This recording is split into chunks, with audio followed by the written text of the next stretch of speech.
आज जो हमारा डिस्कशन टॉपिक होने वाला है वो होने वाला है बैंक रिकन्सिलिएशन स्टेटमेंट। सो जो भी चैनल पे फर्स्ट टाइम आए हैं वो चैनल को सब्सक्राइब कर लें। और एक पॉजिटिव इनिशिएटिव जो है अनजान क्लासेस ने लिया है और वो पॉजिटिव इनिशिएटिव है टेलीग्राम।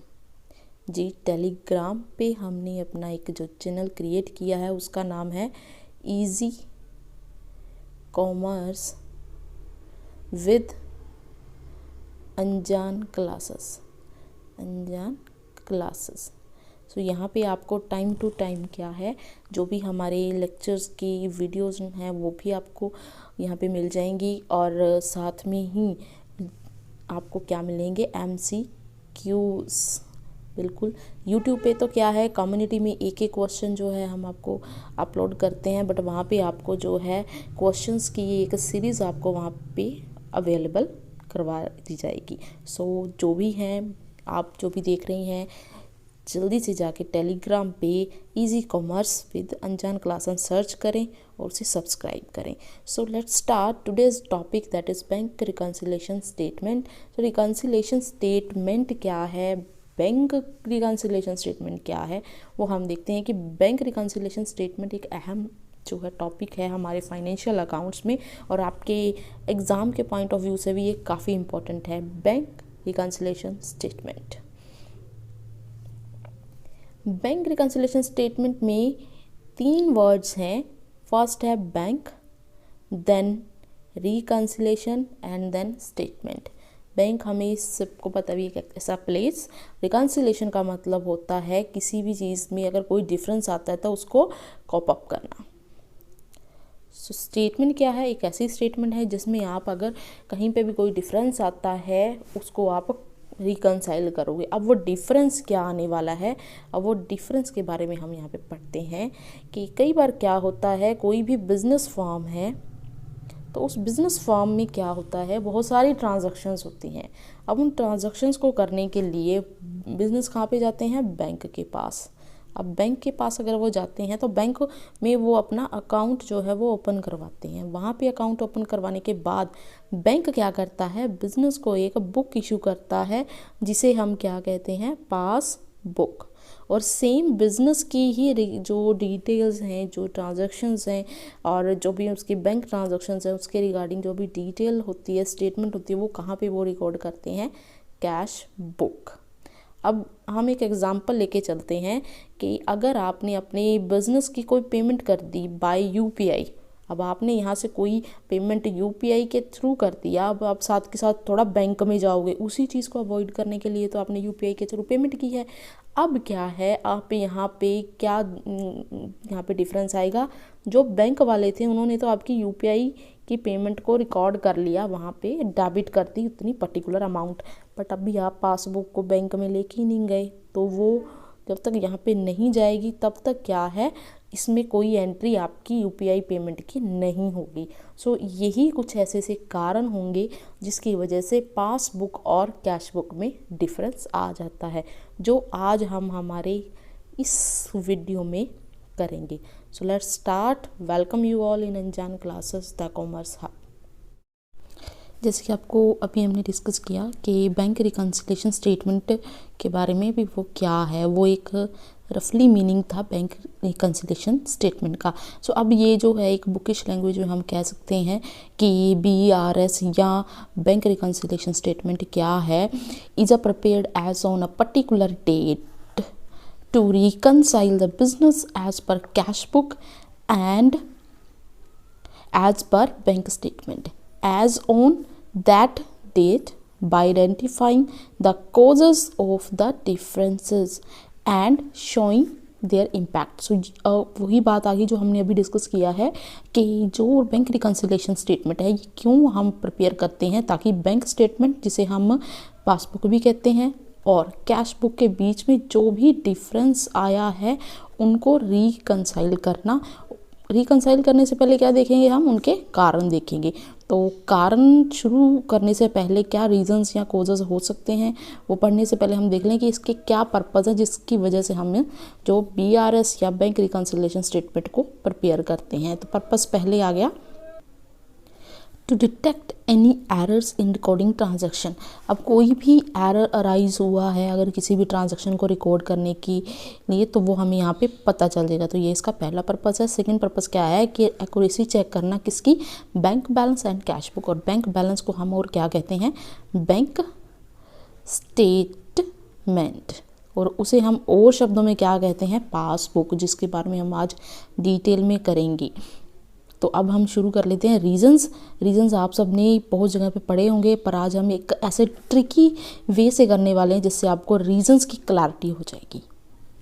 सो रीजंस बिहाइंड डिफरेंसेस क्या है कि दो तरह के आप जो रीजंस हैं उनको डिवाइड कर लो पहले। तो एक तो ऐसे जो टाइमिंग डिफरेंसेस आई हैं, मतलब जो टाइम के प्रॉपर टाइम पे रिकॉर्ड नहीं हुए उसकी वजह से वो क्या आ गए, डिफरेंसेस आ गए। और सेकेंडली आप ये देखो differences caused by error. So timing difference on recording transaction, मतलब यहाँ पे हो गया कि सपोज करो किसी बिजनेस फर्म ने क्या किया, यूपीआई के थ्रू, कोई भी ऐप जो यूपीआई के थ्रू जो है 20 लाख जो है पे कर दिया। अब वो अपनी जो बुक थी, पासबुक, उसको बैंक में लेके नहीं गई। तो अभी उनकी पासबुक में जो बैलेंस चल रहा है, अब यहाँ पे पेमेंट किया उस बैलेंस में से ये डिडक्ट नहीं हुआ, बट कैश बुक जो बैंक की है वहाँ से उन्होंने डिडक्ट कर लिया। तो यहाँ पे क्या आ गया, timing difference. So I think इस एग्जांपल के साथ, छोटी सी के साथ आपको क्लियर हो गया होगा।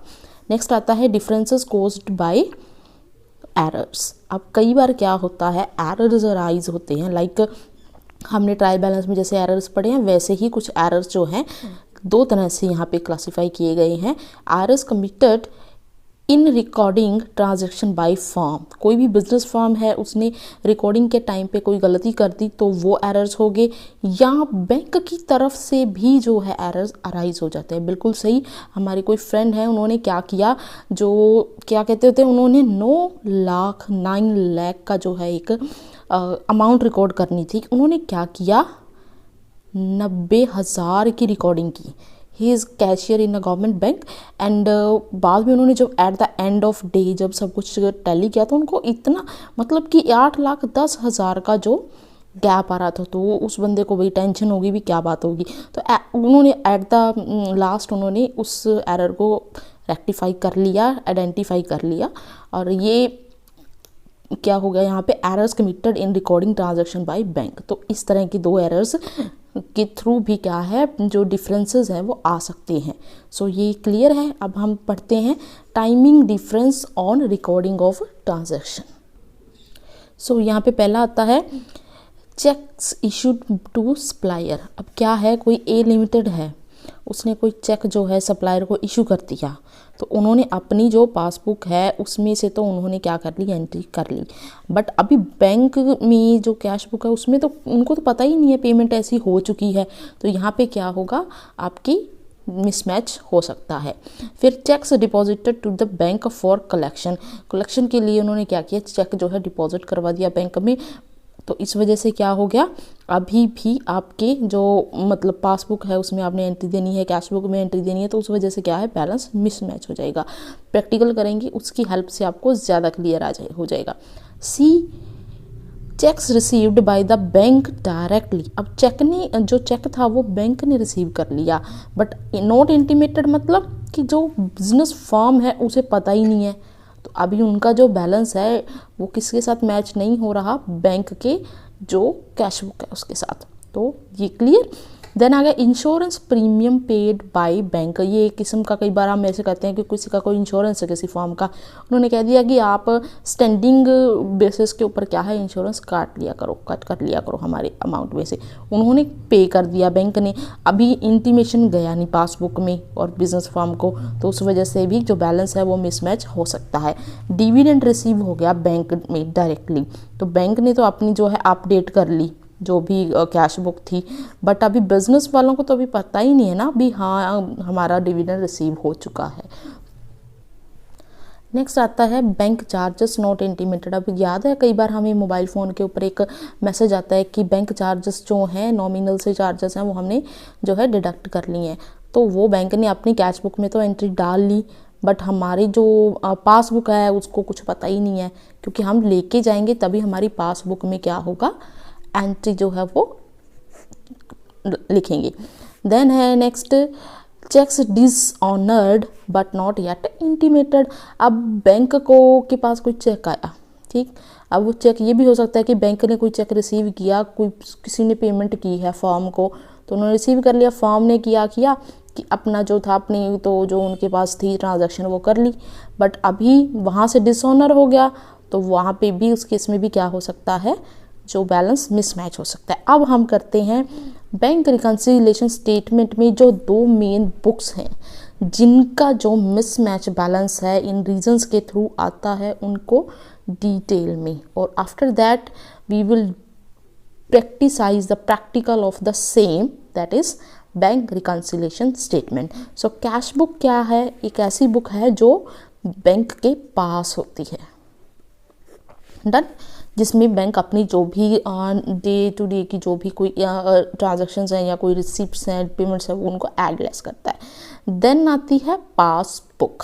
अब पासबुक एक ऐसी बुक है जो किसके पास होती है, कस्टमर हमारे पास भी होती है, इंडिविजुअल्स के पास भी होती है, फर्म के पास भी होती है, और आपका कोई और बिजनेस फॉर्म है लाइक पार्टनरशिप है, कंपनी है, सबके पास अपनी अपनी पासबुक होती है। पासबुक को और क्या कुछ कहते हैं, बैंक स्टेटमेंट या बैंक बैलेंस। हम कहते हैं ना मिहान जी कितना बैंक बैलेंस है आपका, सो वो पासबुक और बैंक स्टेटमेंट से ही पता चलता है। और आगे पासबुक में दो जो चीज़ें मेन है वो देखते हैं कि डिपॉजिट्स जो हैं वो सभी कहाँ पे जाते हैं, क्रेडिट कॉलम में, ऑब्वियसली जितने भी डिपॉजिट्स हैं। फिर उसके बाद विड्रॉल्स जो हैं वो आपके कहाँ पे जाते हैं, डेबिट कॉलम में। सो ये दो जो चीज़ें हैं हम इन्हीं के बेसिस के ऊपर हम एक नेक्स्ट जो है इम्पोर्टेंट जो बैलेंसिंग है वो पढ़ेंगे, वो है credit balance and debit balance. Credit balance कब होगा, ऑब्वियसली जब आपका जो डिपॉजिट्स हैं मींस क्रेडिट साइड है वो आपकी डेबिट साइड से ज़्यादा हो, मींस डिपॉजिट्स एक्सीड्स विड्रॉल्स। और डेबिट बैलेंस कब होगा, जब आपकी डिपॉजिट्स जो हैं विड्रॉल से कम हो। अदर वर्ड्स में क्या कह सकते हैं कि withdrawals exceeds deposits. Debit balance is also known as overdraft, और ओवरड्राफ्ट का मतलब है कि जितना आपके पास बैलेंस था उससे ज़्यादा आपने विड्रॉ करवा लिया। तो ये है हमारा जो पासबुक एंड कैश बुक की का जो मेन रोल है हमारे बैंक रिकंसिलिएशन स्टेटमेंट में, उसके बारे में कुछ जो हमने यहाँ पे पढ़ा। और ओवरड्राफ्ट अगर कोई भी फर्म जो लेती है उसके ऊपर कुछ नॉमिनल से चार्जेस होते हैं, उसको हम इंटरेस्ट कहते हैं, वो हर बैंक में अगर आप लेते हो ओवरड्राफ्ट तो उसमें आपको पे करना पड़ेगा। सो ये था हमारा theoretical portion of bank reconciliation statement. So अभी हमने reasons of bank reconciliation statement के लिए जो किए हैं वो हमें अभी बिल्कुल अच्छे तरीके से हम डिस्कस करके आए हैं। उन्हीं के ऊपर बेसिस पे अब ये एक प्रैक्टिकल है, ये इसलिए करवाया जा रहा है ताकि आपके थ्योरेटिकल कॉन्सेप्ट्स जो क्लियर हो जाएं। यहाँ पे देखिए the following particulars of Mr. Vinod prepare bank reconciliation statement as on 31st March 2017। तो फटाफट देख लेते हैं कि ये क्या है कि बैंक बैलेंस जो है उन्होंने कैश बुक में दिया हुआ है 50,000, मतलब कि जो बैंक के पास बुक है उसमें 50,000 है विनोद की जो भी स्टेटमेंट है उसके according. Cheques issued but not presented for payment. अब क्या है, जो बिजनेस है उसने क्या किया है कि चेक जो है वो इशू कर दिए बट उन्होंने अभी पेमेंट के लिए प्रेजेंट नहीं किए। Then bank had directly collected dividend. अब यहाँ पे क्या आ गया कि आपका जो डिविडेंड है वो बैंक के पास ऑटोमेटिकली पहुँच गया है और उन्होंने बैंक अकाउंट में क्रेडिट भी कर दिया। तो यहाँ पे हो गया but was not entered in cash book. अभी उन्होंने कैश बुक में एंट्री नहीं की, तो इसकी भी हम आगे प्रैक्टिकलिटी पढ़ेंगे। बैंक चार्जेस ऑफ 400, तो ये जो चार्जेस है बैंक एनुअली जो है कट करते हैं, तो यहाँ पे क्या है इसकी भी हम नेक्स्ट उसमें देखेंगे कि कैश बुक में अगर चार्जेस हैं कटे हैं, चार्जेस उन्होंने रिड्यूस किए हैं, तो वो जो भी आपकी कैश बुक में अमाउंट है उसमें से डेबिट हो जाएगा।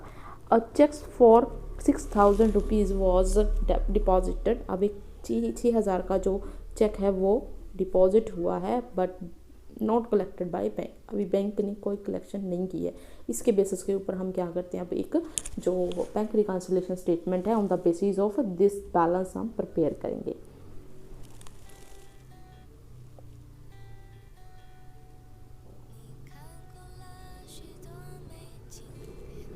Bank reconciliation statement of mister Vinod as on this date.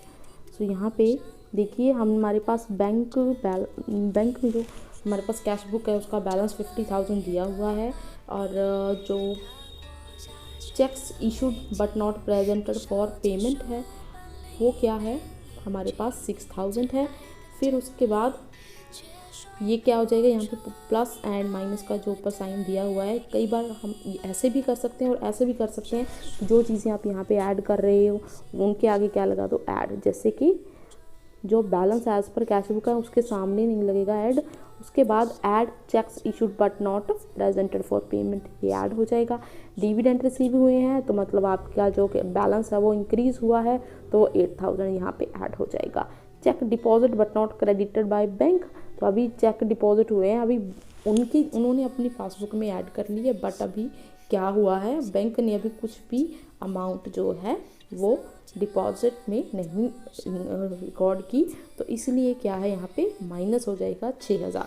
Bank charges debited bye the bank, तो यहाँ पे क्या है, बैंक चार्जेस जो हैं वो बैंक ने डेबिट कर दिए हैं, तो 4,000 यहाँ पे माइनस हो जाएंगे, लेस दिस 400 सॉरी।